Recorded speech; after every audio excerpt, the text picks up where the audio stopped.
Good morning mga karag-karag. So, i-check natin si tatay sa kanyang unang gabi sa kanyang bahay. At timing talaga mga karag-karag kasi umulan kagabi.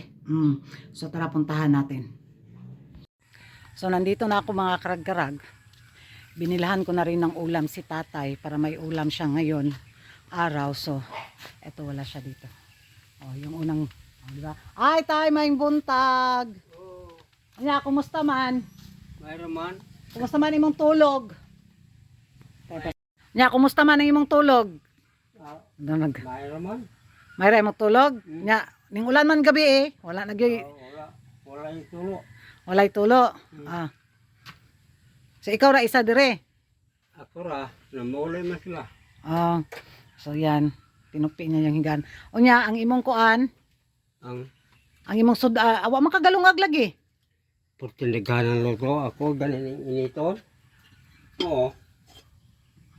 Daghang kag kanon. Mm. Yan pa kay sudan. Hindi ko may sudan aning bobo, baka ni mapanos. No. Panos na na. Kaki sa may gahatag ana. Mama ni mo. Panos na na. So yan mga karga. Regi, ibon-kubunan do. Mga panos na na tay. Ilabay na na. Pakaon na. Pakaw na nagsairo. Unsa man po nang sa basket imong gibitay-bitay diha? Kani? Katong limpan imong ihatod-hatod. Panos na na. Ha?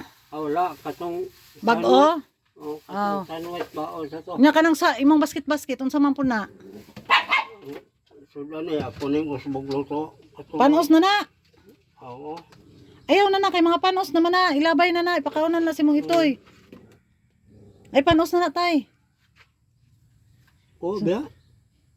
Panos na tay. Oo. Panos Ako rin nang ibitay-bitay dire. ayaw na na. Ipakaw na na si mong mga itoy. Oo, unera. Maka, kuan. Kani may kan-aron Kanang mga kuan yung mga pagkain niya mga karag-karag tinabi niya ilang araw na tapos wala siyang rep. Nanimaho naman panos naman. So may malinis na tubig na siya mga karag-karag, binigyan ko siya. Pag mahurot na adto lang ka sa balay para mahatagan ta isa ka galon gyapon. Oo. Ayaw nag-inom sa tabay. Mm. Hindi niya ginamit yung kusina niya, dito siya nagsaing. Dito na ka maglungag sa imuhang kusina tay. Ako sa itong pinupinuhon kong kahoy ba? Pinupinuha tong kahoy yung nanaon nimo. Kanin niya, para man pangapigod. Say pangape. Habang ininit tubig no. Hamang ka nagkuhag tubig. Dito. So dito siya nagsaing, hindi siya nagsaing sa kusina niya. So yung mga karag-karag yung update sa unang gabi ni tatay dito. So hindi na talaga siya naulanan kagabi kasi nailipat natin siya. Padali.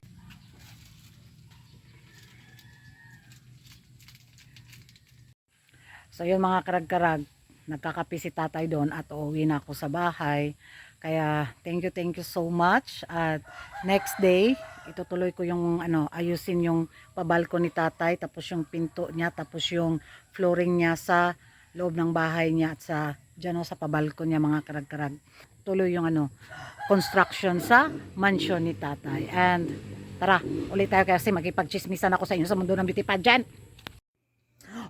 Yan yung ganap ko kanina mga karag-karag. Di ba?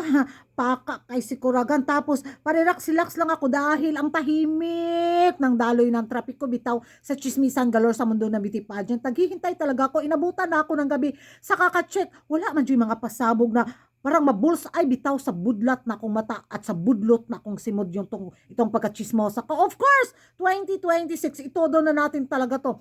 So, paigay-ga lang ko. Tapos biglang, hala, binasa ko talaga, scroll talaga ko, ay! Totoo? Hindi na si Manong Kanor, si Mang Kanor at si Mother Sitang ang nagmamayari ng Miss Universe Organization. Ay!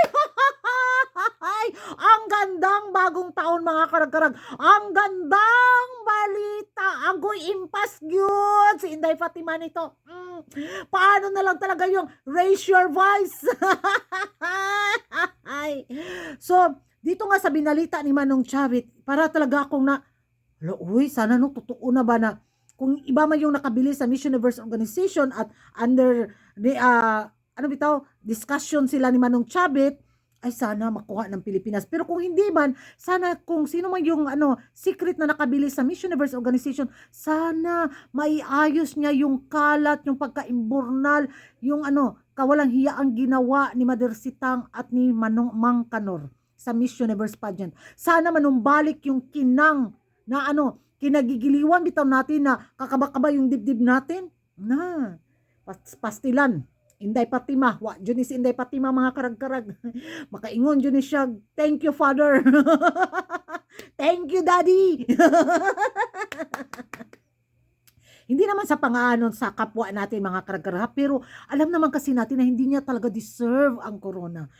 Kung wala jud, kaya wala ang layo sa loob bitaw natin na mahalin siya. Kabahan na talaga, tugka na talaga hubag-hubag ang mga taga-Mexico na ito mga karag-karag sa balitang ito. Na, alam ko manggalaiti na naman sila kung sakaling tanggalan ng corona si Inday Fatima or walang bitaw reigning queen sa Miss Universe 2025 kung sakaling mag-iba ang sirkulasyon ng bagong may-ari ng Miss Universe organization at itama niya yung pagkakamaling nangyaring resulta sa Miss Universe 2025. Agay! Atakiho nagyud sa kigwa mga taga-Mexico. Tiyak, manggalaiti sila sa kanilang bagong taon. So excited ako sa maging bitaw pa-official balita na ipakita na kung sino yung nakabili sa Miss Universe organization. So, at of course, dahil sa bilis ng balita, mga karag-karag nakarating agad ito sa ating mga mortal na kaaway. Nagpapasalamat sila na hindi daw nabili ni Manong Chavit ang Miss Universe organization. Hindi daw napunta sa Pinas ang Miss Universe organization dahil tiyak lulutuin daw ang panglimang corona. Paghawak na daw ng Philippines ang Miss Universe organization, o diba? Gikutog ka na po sila gubag-hubag. Pagkaahak dyan. Wala pa nga. Dahil nga sa paeksena ni Manong Chavit sa social media about sa Miss Universe, ayun, parang wala na talaga silang pag-asa. Siguro makasungkit ng corona ba kung sakaling sa Pinas bitaw mapunta ang Miss Universe organization. Yung dream nila hanggang dream lang talaga forever. So sabi nga nila baka sa Pilipinas gaganapin ang Miss Universe 2026. Well, ang magiging reaction ko, abang na lang tayo sa mga pasabog na balita sa susunod na mga araw dahil tiyak ibubulgar na nila yan. O, di ba? Ay, pastilan, Inday Patima unsaon naman nato ni Inday Patima unsaon na naman jud yung mga taga Mexico. Wana jud mo yung yung bus na natanggap ng bitaw pins dahil sa pang-uukray nila kay Atisa Manalo, tapos ito yung nabalitaan natin. Agay pastilan, pero siguro naman hindi hindi gagawin ng bagong may-ari ng Miss Universe organization na tanggalan ng corona si Inday Fatima, di ba?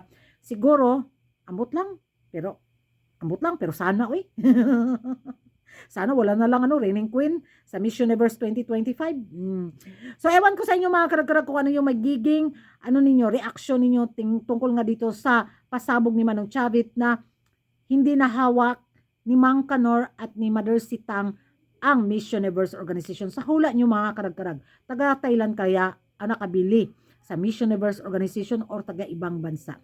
Mag-ingay tayo sa comment section at kung hindi ka pa nakapag-subscribe sa YouTube channel ko, don't forget to like and subscribe Kuragan Karag and hit the notification bell para updated kayo sa mga latest kaganapan at late na intriga sa mundo ng beauty pageant.